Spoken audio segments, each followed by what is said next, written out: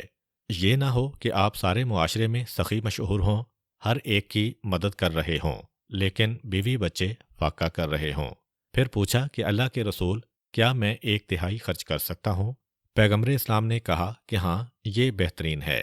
فوراً سورہ توبہ کی آیت نمبر 103 نازل ہوئی کہ اے رسول، ان کے مال میں سے صدقہ لے لو، اس کے ذریعے تم انہیں پاک کرو گے اور ان کا تزکیہ کرو گے، اور ان کے لیے دعا کرو، بے شک تمہاری دعا ان کے لیے باعث اطمینان ہے، اور اللہ خوب سننے والا، خوب جاننے والا ہے۔ یہ واقعہ یہاں پر مکمل ہوا۔ اب ہم واپس آتے ہیں بنو قریظہ کی طرف۔ مسلمان بنو قریظہ کا محاصرہ کیے ہوئے ہیں۔ یہود کے ذہن میں یہ تھا کہ مسلمان ابھی ابھی کافروں سے مقابلہ کر کے آ رہے ہیں، تھکے ہوئے بھی ہوں گے، ڈرے ہوئے بھی ہوں گے۔ یہ کتنے دن یہاں ٹھہریں گے؟ 1-2 دن کے بعد چلے جائیں گے۔ چنانچہ وہ اپنی اسی بے حیائی اور بے شرمی کے ساتھ ہیں۔ لیکن جب 6 یا 8 دن گزر گئے اور انہوں نے یہ دیکھا کہ لشکر اسلامی محاصرہ ختم نہیں کر رہا ہے، تو اب ذرا پریشان ہوئے۔ تو ان میں سے ایک یہودی قلعے میں سے نکل کے باہر آتا ہے اور اس زمانے کے دستور کے مطابق سفید جھنڈے کو لے کے، جو کہ ایک نشانی ہوتی ہے کہ ہم مذاکرات اور بات چیت کرنے کے لیے آ رہے ہیں، وہ باہر آتا ہے اور کہتا ہے کہ میں پیغمبر اسلام سے بات کرنا چاہتا ہوں۔ اسے پیغمبر اسلام کے خیمے تک پہنچایا گیا۔ یہاں پہ آپ کو یاد کرواتا چلوں کہ یہ تیسرا یہودی قبیلہ ہے۔ اس سے پہلے 2 یہودی قبیلے مدینے سے نکالے جا چکے ہیں۔ سب سے پہلا یہودی قبیلہ بنو قینقاع، چونکہ پہلی دفعہ مسلمانوں پہ سختی کر رہا تھا، اس لیے ان سے یہ کہا گیا کہ سب لوگ اپنا سارا مال و اسباب لے کے مدینے سے نکل جاؤ۔ دوسرے قبیلے نے ذرا زیادہ مسلمانوں پہ سختی کی تھی، اس لیے ان سے کہا گیا کہ تم لوگ خود تو جا سکتے ہو، لیکن اپنا مال و اسباب تمہیں یہاں چھوڑنا پڑے گا۔ اس سے پہلے 2 قبیلوں کو اس طرح نکالا گیا، ایک کو جان اور مال دونوں کی سلامتی کے ساتھ، ایک کے مال کو لے لیا گیا، جانوں کو بچا کے جانے کا حکم دیا گیا۔ اب یہ تیسرا قبیلہ ہے۔ اس کا آدمی آتا ہے اور کہتا ہے کہ اے مسلمانوں کے رسول، آپ نے اس سے پہلے 2 یہودی قبیلوں کو مدینے سے نکلنے کی اجازت دی تھی، ہمیں بھی اسی طرح سے مدینے سے نکلنے دیا جائے۔ پیغمبر اسلام نے کہا کہ نہیں، اس کا وقت گزر چکا ہے، تم لوگ بغیر کسی شرط کے ہتھیار ڈالو، پھر دیکھا جائے گا کہ کیا فیصلہ ہوگا۔ اس نے کہا کہ پھر ہمیں یہ قبول نہیں ہے۔ وہ واپس چلا گیا۔ پھر چند دن گزرے، زحمت و سختی پھر بڑھی۔ پھر وہ پیغمبر اسلام کے پاس آتا ہے اور کہتا ہے کہ مسلمانوں کے رسول، اب ہم اس پہ تیار ہیں کہ اپنا سارا مال چھوڑ دیں، لیکن ہمارے پورے قبیلے کو جانے دیا جائے۔ پیغمبر نے کہا اس کا بھی وقت نہیں رہا، غیر مشروط ہتھیار ڈالو، جس کے بعد تمہارے بارے میں فیصلہ کیا جائے گا۔ ایک مرتبہ پھر واپس چلا گیا اور ادھر قلعے کے اندر سرداران قبیلہ بیٹھ کے میٹنگ کر رہے ہیں کہ کیا کیا جائے۔ جب کچھ سمجھ میں نہیں آیا تو آخر میں جو ان کا بڑا سردار ہے کعب، وہ کھڑا ہوا اور کہا کہ اے میری قوم والو، ہمارے سامنے اب صرف 3 راستے ہیں۔ پہلی بات تو یہ ہے کہ یا تو ہم سب مل کے اسلام قبول کر لیں، اس لیے کہ ہم میں سے ہر ایک کو پتہ ہے کہ یہ رسول ہے تو سچا رسول، تورات میں بھی اس کے بارے میں گواہی موجود ہے، تو آؤ ہم سب لوگ اسلام قبول کر لیں۔ جیسے ہی یہ بات سنی، پوری قوم نے اکٹھا ہو کر کہا کہ یہ تو ناممکن ہے، یہ ہو ہی نہیں سکتا۔ بہرحال یہ رسول سچا ہو یا غلط، ہم اپنے باپ دادا کا دین چھوڑنے کو تیار نہیں ہیں۔ پھر سردار قبیلہ نے کہا اچھا، تو دوسرا طریقہ یہ ہے کہ مقابلہ کرو، اور مقابلے کے لیے پہلے اپنی عورتوں اور بچوں کو قتل کر ڈالو، تاکہ میدان میں کسی قسم کا کوئی ذہن میں تصور ہی نہ رہے، اور پھر مقابلہ کرو، مارو یا مر جاؤ۔ سارے قبیلے نے کہا یہ بھی ناممکن ہے۔ اگر یہ عورتیں اور بچے مارے گئے تو اس کے بعد ہم زندہ رہ کے کیا کریں گے؟ کوئی لطف زندگانی ہی نہیں ہوگا، مقابلہ کرنے کا کیا فائدہ؟ کہا پھر ایسا کرو، مسلمانوں کو یہ پتا ہے کہ ہفتے کے دن یہودی کوئی بڑا کام نہیں کرتے ہیں، چنانچہ ہفتے کے دن وہ لوگ آرام سے بیٹھے ہوں گے کہ آج تو یہودی قلعے سے نکل ہی نہیں سکتے، رات کی تاریکی میں جا کے حملہ کر دو اور ان سب کو ختم کر دو۔ کہا یہ بھی نہیں ہو سکتا، اس لیے کہ ہفتے کا دن ہماری فقہ میں بڑا اہم دن ہے، ہم اپنی فقہ کے خلاف بھی نہیں جا سکتے ہیں۔ سردار قبیلہ نے کہا پھر ٹھیک ہے، دیکھتے رہو کہ مسلمان کیا عمل کرتے ہیں اور انتظار کرو۔ اب یہ کہہ کے سردار قبیلہ تو بیٹھ گیا، میٹنگ ختم ہو گئی۔ ادھر محاصرہ بڑھتا چلا جا رہا ہے اور کہا جاتا ہے کہ تینوں یہودی قبیلوں میں یہ سب سے بے وقوف قبیلہ نظر آ رہا تھا۔ ہر قدم وقت کے بعد ان کو سمجھ میں آتا تھا، وقت پہ سمجھ نہیں آتا کہ کیسا قدم اٹھانا چاہیے تھا، مگر اس وقت سب بیکار ہو چکا تھا۔ شروع میں اگر ہتھیار ڈال دیتے تو یہ سب کچھ نہ ہوتا۔ اس وقت شرط لگائی کہ ہماری جان بھی بچائی جائے اور ہمارا مال بھی، پھر اس پر آ گئے کہ مال بچایا جائے۔ اب اس کا ٹائم بھی نکل چکا ہے اور آخر میں دیکھیے گا کہ یہ کہاں پہ پہنچیں گے۔ جب محاصرہ بڑا سخت ہو گیا اور کھانے اور پینے کی چیزیں ختم ہو گئیں تو آخر میں ایک مسلمان ابو لبابہ کو بلایا گیا۔ جب یہ آئے تو پوچھا گیا کہ بتاؤ ہمارا کیا ہوگا؟ پھر جو کچھ بھی انہوں نے جواب دیا وہ آپ پہلے سن چکے ہیں، جس سے یہ اندازہ ہو گیا یہودیوں کو کہ شاید ہم قتل کیے جائیں گے۔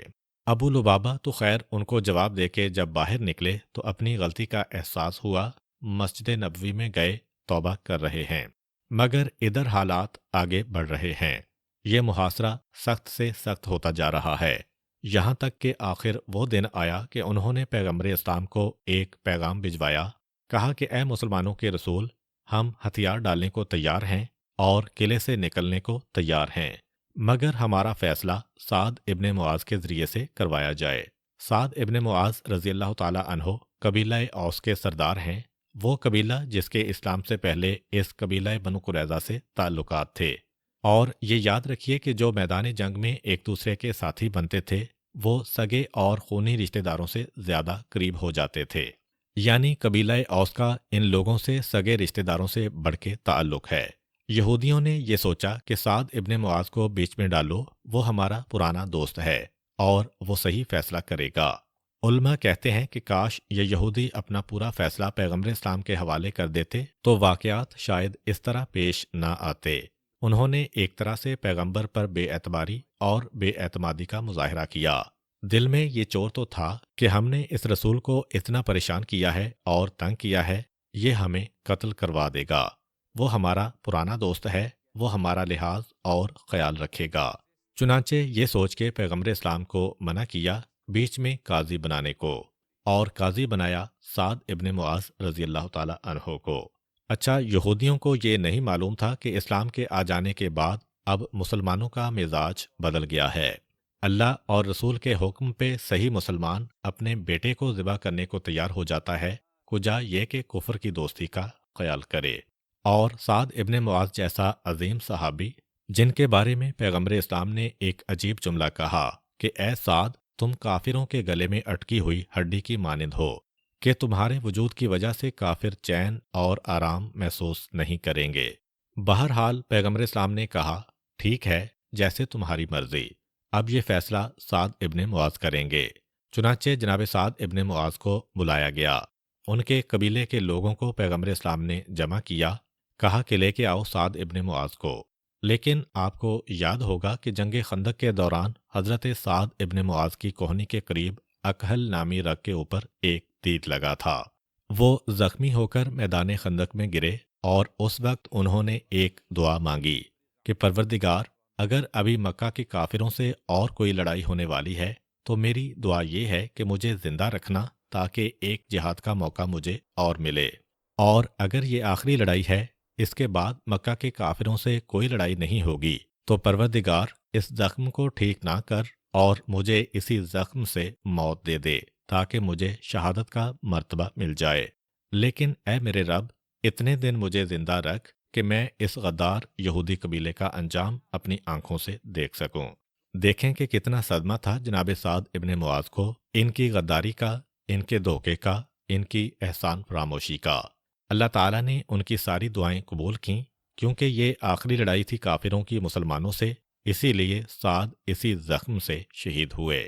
لیکن شہادت سے پہلے جب ان کا علاج چل رہا تھا اور یہودیوں نے کثیر دن کے محاصرے کے بعد یہ مطالبہ کیا کہ ہم اپنا فیصلہ اپنے پرانے دوست قبیلے اوس کے سردار سے کروانا چاہتے ہیں، تو پیغمبر اسلام نے اس وقت لشکر میں جو اس قبیلے کے نوجوان تھے ان سے کہا کہ جاؤ اور جا کر اپنے سردار کو لے کر آؤ۔ وہ لوگ سیدھے مسجد نبوی کے سامنے جناب سعد کے خیمے میں پہنچے اور ایسا لگ رہا ہے کہ یہودی ان کو سکھا پڑھا چکے ہیں۔ اب اس کا مطلب یہ نہیں ہے کہ وہ یہودیوں کے ایجنٹ ہیں، کیونکہ ایجنٹ تو اس کو کہتے ہیں جو ڈائریکٹ ان کی بات کرے۔ نہیں، ہو سکتا ہے کہ کچھ ایسی باتیں پھیلائی گئی ہوں کہ ان لوگوں نے نادانی میں اثر قبول کر لیا ہو۔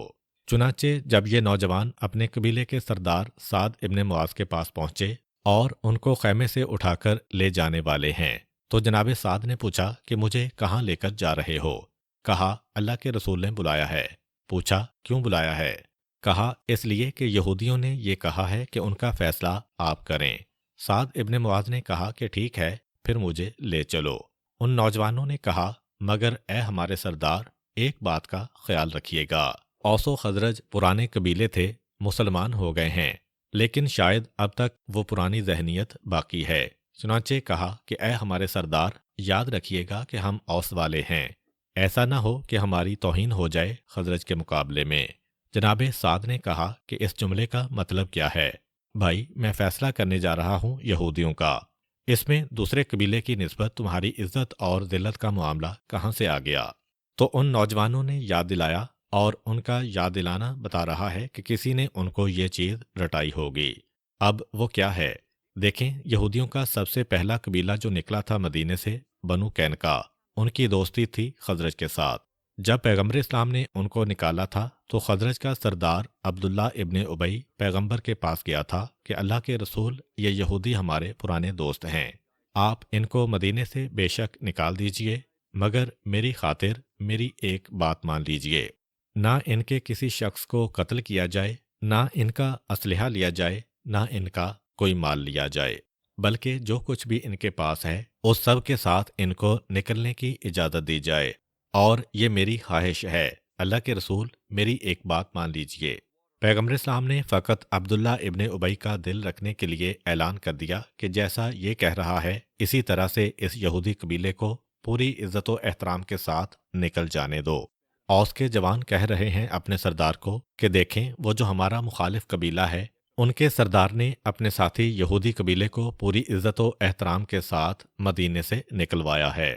اب ہماری عزت کا مسئلہ ہے کہ جس یہودی قبیلے سے ہماری دوستی ہے وہ بھی اسی طرح عزت سے نکلے تو ہم خزرج قبیلے کے سامنے جا سکتے ہیں، لیکن اگر جو ہمارا دوست ہے اسے مارا گیا یعنی نقصان پہنچایا گیا تو ہمیشہ ہمیشہ کے لیے ہماری آنکھیں نیچی ہو جائیں گی اور ہماری ناک کٹ جائے گی خزرج قبیلے کے مقابلے میں۔ ان کے قبیلے کے سردار نے ان کی عزت کو رکھا ہے، آپ ہمارے سردار ہیں، آپ ہماری عزت رکھیے۔ جناب سعد ابن معاذ رضی اللہ تعالی عنہ نے کہا کہ میری ساری زندگی گزر گئی اور اب جو میں اپنی موت کو اپنی آنکھوں کے سامنے دیکھ رہا ہوں، اس وقت میں اللہ اور حق کے معاملے میں کسی کی سفارش قبول نہیں کروں گا۔ جو فیصلہ اللہ چاہتا ہے اور جو حق اور انصاف کا تقاضا ہے وہ کروں گا۔ بس اتنا سننا تھا، یہ نوجوان وہیں کھڑے ہو گئے۔ ایک نے کہا ہائے افسوس، ہماری قوم کی کتنی توہین ہو گئی۔ دوسرے نے کہا کہ افسوس، ہم پر کتنی بڑی مصیبت گزر گئی۔ جناب سعد ابن معاذ نے یہ سنا، کہا تم لوگ چلے جاؤ، میں تمہارے ساتھ جانے کو تیار نہیں ہوں، میں خود آ جاؤں گا۔ یہ کہہ کے ان نوجوانوں کو وہاں سے نکال دیا۔ یہ کہہ کے چلے سعد ابن معاذ۔ پیغمبر اسلام کو اطلاع ملی کہ سعد ابن معاذ زخمی حالت میں چلتے ہوئے قریب آ چکے ہیں۔ اب خیمے میں قبیلہ اوس کے جتنے بھی لوگ پیغمبر اسلام کے پاس موجود تھے، سب سے کہا جاؤ اور اپنے سردار کا استقبال کر کے لاؤ۔ یہ سارا قبیلہ چلا اور سعد ابن معاذ کا استقبال پیغمبر اسلام کے خیمے کے قریب ہوا۔ پیغمبر اسلام کے خیمے کے قریب آ گئے سعد ابن معاذ۔ ابھی خیمے میں داخل نہیں ہوئے کہ اپنی قوم سے پوچھتے ہیں کہ مسئلہ کیا ہے، معاملہ کیا ہے۔ قوم نے کہا کہ یہودیوں کا نمائندہ آیا ہے اور یہودی اس مسئلے میں آپ کو اپنا حاکم اور قاضی مقرر کرنا چاہتے ہیں۔ جناب سعد نے پوچھا کہ کہاں ہے وہ یہودی نمائندہ؟ وہ آگے آیا کہ میں ہوں۔ جناب سعد نے کہا کہ کیا تم لوگ میرے فیصلے سے خوش ہو؟ کیا اپنی مرضی سے مجھے حکم بنا رہے ہو؟ کوئی دباؤ تو نہیں ہے؟ کہا کہ نہیں، ہم بالکل آپ کے فیصلے پہ راضی ہیں، جو کچھ بھی آپ کہیں گے ہمیں قبول ہے۔ جناب سعد نے صرف اس مسئلے کو محکم کرنے کے لیے ایک مرتبہ کہا کہ یہ تو ان کی بات ہے، لیکن اے میری قوم، کیا اللہ کا رسول میرے فیصلے پہ راضی ہوگا؟ خیمے کے اندر سے آواز آئی کہ اے سعد، جو فیصلہ تم کرو گے اللہ کے رسول کو بھی وہ فیصلہ قبول ہے، میں بھی تمہیں حکم بناتا ہوں، جو تم کہو گے وہی مانا جائے گا۔ پیغمبر اسلام نے جناب سعد کو اتنا بڑا اختیار دے دیا، اور یہودی تو خیر مصیبت میں پھنسے ہیں اور یہی سوچ رہے ہیں کہ یہ پرانا دوست ہی ہمارے کام آ سکتا ہے۔ بس ایک مرتبہ جناب سعد آگے بڑھے، قلعے کے دروازے کھلے ہیں، سارے مرد دروازوں کے قریب جمع ہیں، عورتیں اور بچے دیواروں اور چھتوں پہ چڑھے ہوئے دیکھ رہے ہیں کہ پیغمبر اسلام کا یہ زخمی صحابی اس وقت کیا فیصلہ کرتا ہے۔ اسلام کا یہ قانون ہے کہ جب بھی تمہیں قاضی بنایا جائے تو ظاہری حالات سے تمہیں متاثر نہیں ہونا ہے۔ اب اگر سعد کی جگہ کوئی اور قاضی ہوتا، جذباتی، اس کی نگاہ پڑتی کہ ساری عورتیں بیٹھی رو رہی ہیں، سارے بچے فریاد کر رہے ہیں، سارے مردوں کے چہرے اترے ہوئے ہیں، وہ پریشانی کے عالم میں ہیں، تو وہ شاید جذباتیت میں آ جاتا اور حق کو چھوڑ دیتا۔ جناب سعد ابن معاذ نے کہا کہ چونکہ تم لوگ یہودی ہو، تمہاری کتاب تورات کا فیصلہ ہے، وہی فیصلہ میں کر رہا ہوں، قرآن کا فیصلہ نہیں، رسول کا فیصلہ نہیں، تورات کا فیصلہ۔ اور پھر تورات کی آیتیں پڑھیں کہ جب تم اپنے دشمنوں کے کسی شہر کے قریب پہنچو تو پہلے ان کو صلح کی دعوت دو، اگر وہ صلح کی پیشکش کو قبول کر لیں تو پھر انہیں معاف کر دینا، اور اگر وہ مقابلہ کرنے پہ تیار ہوں تو ان کا محاصرہ کر لینا، اور جب وہ محاصرے کے نتیجے میں ہتھیار ڈالیں تو سارے مردوں کو قتل کر دینا، ساری عورتوں اور بچوں کو غلام بنا لینا، اور ان کے سارے مال کو لے لینا۔ جناب سعد ابن معاذ نے پکار کے کہا کہ یہ تورات کا فیصلہ ہے، اور یہ حکم سنایا کہ تمہارے سارے مرد قتل کیے جائیں گے، اور تمہارے سارے بچے اور عورتیں غلام اور کنیزیں بنائے جائیں گے، اور تمہارا سارا مال مال غنیمت ہوگا۔ یہ جناب سعد نے فیصلہ دیا، اور جس صف میں بیٹھ کے فیصلہ دیا وہاں سے اٹھ گئے، پیغمبر اسلام کے خیمے میں آئے۔ پیغمبر اس سارے مسئلے میں سامنے نہیں آئے۔ جیسے ہی پیغمبر کے خیمے میں آئے، پیغمبر اسلام نے کھڑے ہو کے جناب سعد کا استقبال کیا۔ سعد نے کہا، اللہ کے رسول، میں نے فیصلہ تو کر دیا ہے، مگر ڈر رہا ہوں، پتہ نہیں خدا کو میرا یہ فیصلہ پسند آیا یا ناپسند۔ پیغمبر اسلام نے کہا، اے سعد، مبارک ہو، جو فیصلہ تم نے زمین پہ بیٹھ کے کیا ہے، یہی فیصلہ 7ویں آسمان پہ پروردگار عالم نے کیا ہے۔ فوراً حکم دیا کہ سعد کو واپس مدینے کے خیمے میں لے جایا جائے، اور پھر ایک مرتبہ یہودیوں سے کہا کہ جسے تم نے قاضی بنایا اس نے تمہاری ہی کتاب سے فیصلہ کیا ہے، اب اس فیصلے پہ عمل ہوگا۔ یہ کہہ کے حکم دیا کہ ان کے تمام مردوں کو گرفتار کیا جائے گا، کیونکہ یہ واجب القتل ہیں، اور جناب اسامہ بن زید رضی اللہ تعالی عنہ کے گھر میں سارے مردوں کو بھجوایا گیا، اور بنت الحارث ایک خاتون ہیں، ان کے گھر میں ساری عورتوں اور بچوں کو بھجوایا گیا، اور مال و اسباب کو جمع کیا گیا۔ اتنا اسلحہ اس قلعے سے نکلا کہ اتنا اسلحہ لے کر کبھی مکہ کے کافر بھی لڑائی میں نہیں آئے۔ جنگ بدر، جنگ احد اور جنگ خندق میں کفار مکہ کے پاس بھی کبھی اتنا اسلحہ نہ تھا جتنا اسلحہ اس قلعے سے نکلا۔ یہ صاف بتا رہا ہے کہ ان کی نیت میں کھوٹ تھا۔ پیغمبر اسلام فیصلہ کر چکے ہیں، اور اس فیصلے کے بعد پیغمبر اسلام نے اس پہ عمل کروایا، مگر اس پر عمل کرنے سے پہلے پیغمبر اسلام نے کہا کہ ابھی موسم ذرا گرم ہے اور یہ لوگ کئی دنوں کے بھوکے بھی ہیں، محاصرے میں کھانے پینے کی چیزیں کم ہو جاتی ہیں، اس حالت میں ان کو قتل نہیں کیا جائے گا۔ پیغمبر اسلام واپس مدینے میں آتے ہیں، اور کھجوروں کے تشت پیغمبر اسلام نے بچھوائے، مردوں کے مکان میں بھی، عورتوں کے مکان میں بھی، اور یہ حکم دیا کہ جب تک کہ یہ پیٹ بھر کے کھجور نہ کھا لیں اس وقت تک یہ کھجوریں ان کے سامنے سے نہ اٹھائی جائیں۔ خندق کی لڑائی میں آپ کو معلوم ہے کہ کتنی غربت تھی، اور پیٹ پہ پتھر باندھ باندھ کے خندق کی کھدائی کی گئی تھی۔ اس حالت میں بھی پیغمبر اسلام ان یہودیوں کو مسلمانوں پہ ترجیح دے رہے ہیں کہ کم از کم غذا کے معاملے میں پیٹ بھر کے ان کو کھلایا جائے۔ اس کے بعد اگلے دن یا بعض علماء کہتے ہیں کہ 3 دن کے بعد جب موسم ذرا ٹھنڈا ہوا تو پیغمبر اسلام مسجد سے باہر آئے اور جنت البقیع کے قریب یہودیوں کا ایک قبرستان ہے۔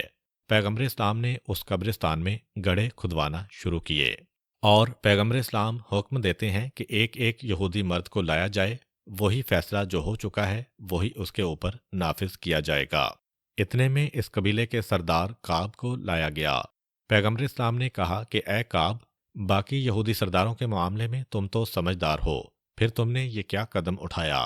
اور تو اور تم اپنے ہی اس شامی بزرگ کی بات کو بھول گئے جس نے تمہیں پیغام دیا تھا کہ اس نبی کا ساتھ دینا جو مکے میں پیدا ہوگا مدینے کی طرف ہجرت کرے گا، سوکھی روٹی اور کھجوریں اس کی خوراک ہوگی، مہر نبوت اس کے شانے پر ہوگی، اس کی آنکھوں میں سرخی ہوگی، تلوار لے کے جہاد کرے گا۔ تو ایک مرتبہ کعب کہتا ہے کہ تورات کی قسم، مجھے یقین کامل ہے کہ آپ سچے رسول ہیں، اور میں اپنی قوم کو پہلے بھی یہ بتا چکا ہوں۔ تو اگر مجھے اپنی قوم کے طعنوں کا ڈر نہ ہوتا کہ یہ لوگ کہیں گے کہ تلوار کے ڈر سے اس نے اسلام قبول کیا ہے، تو میں آپ کا کلمہ بھی پڑھتا، لیکن میری قوم کے طعنے مجھے مجبور کر رہے ہیں کہ میں یہودیت پہ زندہ رہا اور اسی پہ مرنا چاہتا ہوں۔ پھر حضرت علی کرم اللہ وجہہ آگے بڑھے اور تلوار سے اس کی گردن اڑا دی، اور پھر آخر میں حی بن اخطب کو لایا جاتا ہے جو تمام سرداران یہود میں سب سے زیادہ شریر اور مفسد ہے، اور اگرچہ اس کا قبیلہ خیبر میں رہتا ہے، پہلے مدینے میں رہتا تھا، پیغمبر نے نکال کے خیبر میں بھجوایا، مگر اسلام دشمنی میں اپنا قبیلہ چھوڑ کے اس قبیلے کے ساتھ ملا۔ ہاں اتنی بات ہے کہ اتنا اس نے اپنی زبان کا خیال رکھا کہ جب مصیبت میں یہ قبیلہ پھنس گیا تو اس کو چھوڑ کے نہیں بھاگا، اپنے آپ کو گرفتاری کے لیے پیش کیا۔ خیر، حی بن اخطب کو لایا گیا، حضرت علی آگے بڑھے۔ پیغمبر اسلام نے کہا کہ اے حی بن اخطب، تجھے کیا ہوا ہے کہ اتنی دشمنی اسلام؟ تو وہ کہتا ہے کہ میں نے آپ سے جتنی بھی دشمنی کی اس پر مجھے کوئی ندامت نہیں ہے، اور اگر میری زندگی ہوتی تو میں اس سے بھی زیادہ دشمنی کرتا، مگر کیا کروں، اللہ ہی میرے ساتھ نہیں ہے۔ اللہ جسے ذلیل کرنا چاہے وہ تو ذلیل ہو کر ہی رہتا ہے۔ اور اس کے بعد وہ کہتا ہے کہ اے قوم یہودیت، میں تمہیں بتا دیتا ہوں کہ جب بھی اس رسول کے سامنے آؤ گے تمہیں ذلیل ہونا پڑے گا، مگر کبھی اس کے سامنے سے بھاگنا نہیں، جب تک جان میں جان ہے تو مقابلہ کرنا۔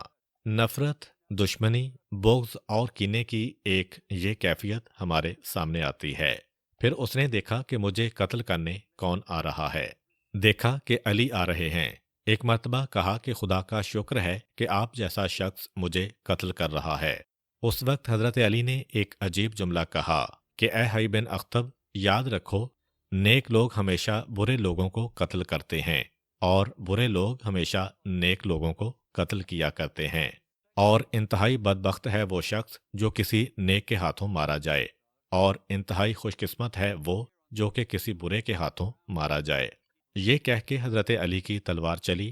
ایک مرتبہ حی نے کہا کہ ذرا ٹھہر جائیے، میری ایک خواہش ہے کہ میرا لباس نہ اتاریے۔ حضرت علی نے کہا کہ تیرے لباس کی اہمیت کیا ہے کہ میں اس کی طرف توجہ دوں؟ وہ اور ہوں گے جو مال غنیمت کے لالچ میں لوٹ مار کرتے ہیں۔ علی ان چیزوں کی جانب آنکھ اٹھا کے نہیں دیکھتا ہے۔ کہا کہ مجھے اطمینان ہو گیا کہ میرا لاشا عزت و احترام کے ساتھ رہے گا۔ حی بن اخطب بھی مارا گیا۔ یہ 2 سردار مرے، پھر ایک ایک کر کے باقی لوگ لائے جا رہے ہیں۔ 10 یا 12 آدمی مارے گئے، اور اتنی دیر میں سورج چڑھ آیا، گرمی بڑھ گئی۔ پیغمبر اسلام نے کہا کہ رک جاؤ، ان لوگوں پہ 2 سختیاں جمع نہ کرو۔ یہ تلوار کی سختی تو دیکھیں گے ہی، مگر یہ دھوپ اور گرمی کی سختی بھی 2 جمع نہ کرو۔ ٹھہر جاؤ، دن ٹھنڈا ہو جائے، پھر قتل کرنا، اور پھر جو لوگ بچیں کل صبح اور کل شام، لیکن خبردار، لو چلے، دھوپ تیز ہو، گرمی بڑھ جائے، ان لوگوں کو ہاتھ نہ لگانا۔ یہ کہہ کے پیغمبر اسلام نے ان کو واپس بھجوایا، اور پھر اسی طرح صبح و شام کر کے شاید 3 دن میں یا 5 دن میں یہ سب کے سب لوگ واصل جہنم ہوئے، اور ان کی تعداد 600 سے 700 تک بیان کی جاتی ہے۔ مردوں کو قتل کیا گیا، عورتوں اور بچوں کو چھوڑ دیا گیا۔ بعض علماء کہتے ہیں کہ ان کو کنیز بنایا گیا، بعض کہتے ہیں کہ ان کو بالکل ہی آزاد کر دیا گیا، لیکن ساری عورتوں میں سے صرف ایک عورت تھی کہ جسے مارا گیا، اور سارے مردوں میں صرف ایک مرد تھا کہ جسے آزاد کیا گیا، جو بہت ہی بوڑھا تھا۔ اسلام سے پہلے کسی جنگ میں اسی بوڑھے نے، جبکہ اس وقت یہ جوان ہوگا، ایک مسلمان جناب ثابت کی جان بچائی تھی جب وہ دشمن کے ہاتھوں مر رہے تھے۔ اب اس وقت جب یہ بوڑھا بھی گرفتار کر کے لایا گیا، اس نے جناب ثابت کو دیکھ لیا، کہا تمہیں یاد ہے آج سے پہلے ایک مرتبہ میں نے تمہاری جان بچائی تھی، کیا آج اس کے بدلے کا موقع نہیں آیا؟ بہرحال مومن کی پہچان ہے کہ احسان کا احترام کرتا ہے۔ جناب ثابت رضی اللہ تعالی عنہ آئے پیغمبر اسلام کے پاس، کہا اللہ کے رسول، خدا اور رسول کے معاملے میں دخل نہیں دینا چاہتا، لیکن اگر ممکن ہو تو اس بوڑھے شخص کو چھوڑ دیجئے، کیونکہ اس نے مجھ پر احسان کیا تھا۔ پیغمبر اسلام صلی اللہ علیہ وآلہ وسلم نے کہا کہ ٹھیک ہے، تم اس کی سفارش لائے ہو، میں اس کو آزاد کرتا ہوں۔ جناب ثابت گئے، مسلمانوں کو بتایا اور اسے آزاد کروایا۔ پھر جب وہ باہر نکلے، کہا کہ اے ثابت، اتنا بتاؤ، ایک وہ آدمی جو بڑھاپے کی آخری منزلوں پہ ہے، بغیر کسی سہارے اور اس کے گھر والوں کے، اس کی کیا زندگی ہے؟ ثابت سمجھ گئے، آئے پیغمبر اسلام کے پاس، اللہ کے رسول بہت ہی ضعیف ہے، اس کو ساتھ چاہیے اپنی اولاد کا اور اپنی بیوی کا۔ کہا جاؤ اس کے بیوی بچوں کو بھی آزاد کر دو۔ ان کو بھی آزاد کیا گیا۔ اب ایک مرتبہ پھر جناب ثابت کے پاس جاتا ہے اور کہتا ہے کہ ایسا بوڑھا جس پر اس کے گھر والوں کا بوجھ بھی ہے، بغیر پیسے اور دولت کے آخر کس طرح اپنی زندگی گزارے گا؟ جناب ثابت سمجھ گئے، آئے پیغمبر کے پاس، کہا اللہ کے رسول، مال غنیمت میں سے اس کا مال بھی اس کو دے دیا جائے۔ پیغمبر اسلام نے کہا اس سے کہو کہ پہچان کے اپنا سارا مال لے جائے۔ اس کا سارا مال بھی اس کو دلوا دیا گیا۔ مال بھی ملا، اولاد بھی ملی، گھر والے بھی ملے، اپنی جان بھی بچی۔ چلا، چلتے چلتے ایک مرتبہ رک گیا، کہا کہ اے ثابت، ہمارا سردار کہاں ہے؟ میں ملنا چاہتا ہوں۔ کہا وہ تو کل قتل ہو گیا۔ کہا وہ دوسرا سردار حی بن اخطب کہاں ہے؟ وہ بھی مارا گیا۔ پھر 4-5 اور سرداروں کا نام لیا، بتایا گیا کہ وہ بھی مارے گئے۔ تو کہا کہ اے ثابت، ایک میری خواہش اور ہے، جاؤ اپنے رسول کے پاس اور اتنی سفارش کر دو کہ جب اتنے بڑے بڑے لوگ مارے گئے تو میں زندہ رہ کے کیا کروں گا، مجھے بھی مار دیا جائے۔ اب یہاں پہ 2 روایتیں ہیں، ایک یہ ہے کہ جناب ثابت کو اتنا غصہ آیا کہ اپنی تلوار ہی سے اس کا خاتمہ کر دیا، اور دوسری روایت یہ ہے کہ وہ پیغمبر اسلام کے پاس گئے تو پیغمبر نے کہا کہ بڑھاپے کی وجہ سے جو یہ کہہ رہا ہے اسے نظر انداز کرو اور اسے جانے دو۔ مردوں میں یہ ایک مرد تھا جس کی جان شاید بچ گئی، اور عورتوں میں ایک عورت تھی جسے مارا گیا۔ جب مسلمانوں نے پورے قبیلے کو گھیرے میں لیا ہوا تھا تو اس وقت یہ عورت قلعے کی دیوار پہ چڑھی اور چکی کا پارٹ اٹھا کے اس طرح نشانہ لے کے نیچے پھینکا کہ ایک مسلمان کے سر پہ لگا، اور وہ مسلمان وہیں پہ شہید ہو گیا۔ پیغمبر اسلام نے اس وقت تو کوئی ایکشن نہیں لیا، یعنی ایک دم سے حملہ نہیں کیا، قلعہ نہیں توڑا، لیکن جب یہ سب گرفتار ہو گئے تو اب شرعی مسئلہ ہے کہ قاتل کو معاف نہیں کیا جا سکتا سوائے اس کے کہ مقتول کے وارث معاف کریں، اور مقتول کے وارث راضی نہیں ہیں، تو اس عورت کے قتل کا حکم ہو چکا ہے، اس لیے اس ایک عورت کو قتل کیا گیا۔ خیر، سارے مردوں کو قتل کرنے کے بعد مال غنیمت تقسیم کیا گیا، اور خمس نکالنے کے بعد مال غنیمت اس طرح سے تقسیم کیا گیا کہ جو پیدل تھے ان کو 1 حصہ ملا، جو سوار تھے ان کو 3 حصے ملے۔